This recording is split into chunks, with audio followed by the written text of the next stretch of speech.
Hey, welcome to the Explainer. Today, we're going to tackle a word that, well, you probably think you know it, but it's got a few surprises up its sleeve. I promise, by the end of this, you're not just going to understand it, you're going to use it like a pro. So, let's dive in. All right, Section 1, a curious word. So, the word is hallucinate. I'm sure you've heard it, right? Maybe in a movie or a book. But, what does it really mean?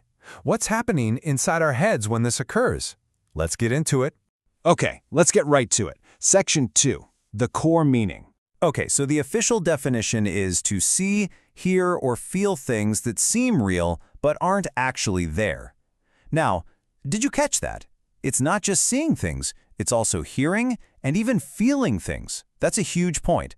It could be hearing a voice when the room is empty, or that creepy feeling of something crawling on your arm when there's nothing there. And the wildest part? For the person experiencing it, it feels 100% real. Let me put it another way.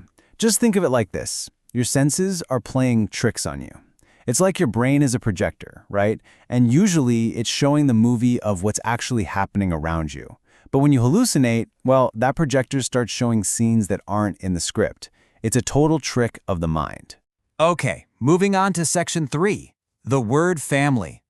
You know, like a lot of English words, this one doesn't come alone. It's got a whole family, and if you want to use it right, you gotta meet all of them. So first up, we have the verb, the action word, to hallucinate. That's the doing part, right? I started to hallucinate. Then, if you're talking about the actual thing you saw or heard, that's the noun, a hallucination. He had a strange hallucination. And finally, if you want to describe that experience, you use the adjective, hallucinatory. It was a hallucinatory feeling. So you've got the action, the thing itself, and the word to describe it. Simple. All right, that's the theory. Now for the fun part. Section 4, examples in action. Let's see how this actually works in a real sentence. Check this out. After 3 days in the desert without water, the hikers started to hallucinate an oasis on the horizon.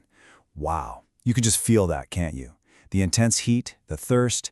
It's a perfect example of how physical stress can literally make your brain create things that aren't there. And it's not just the verb. Look at these other examples.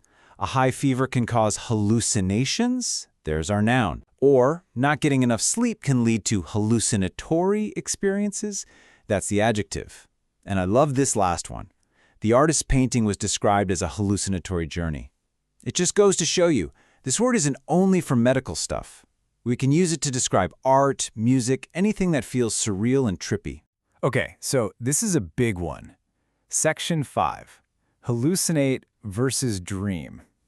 A lot of people get these mixed up. So what is the difference?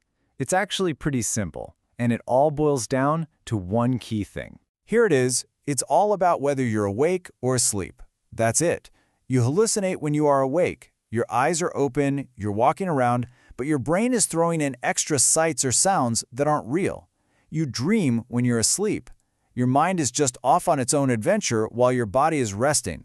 So, awake versus asleep. That is the fundamental difference. Remember that. Okay, we've broken down the meaning, the word family, and how it's different from dreaming. So now, it's your turn. Section 6, your turn to practice. So here's what I want you to do. Try using the noun hallucination in a sentence. Come on, give it a shot. Seriously, the best way to really learn a word is to start using it. And I'll leave you with a little food for thought. You know how we're hearing a lot about AI these days? Well, people are now saying that AI can hallucinate too, just making up facts that sound completely real. Kind of makes you wonder, doesn't it? Thanks for joining me, and I'll catch you on the next Explainer.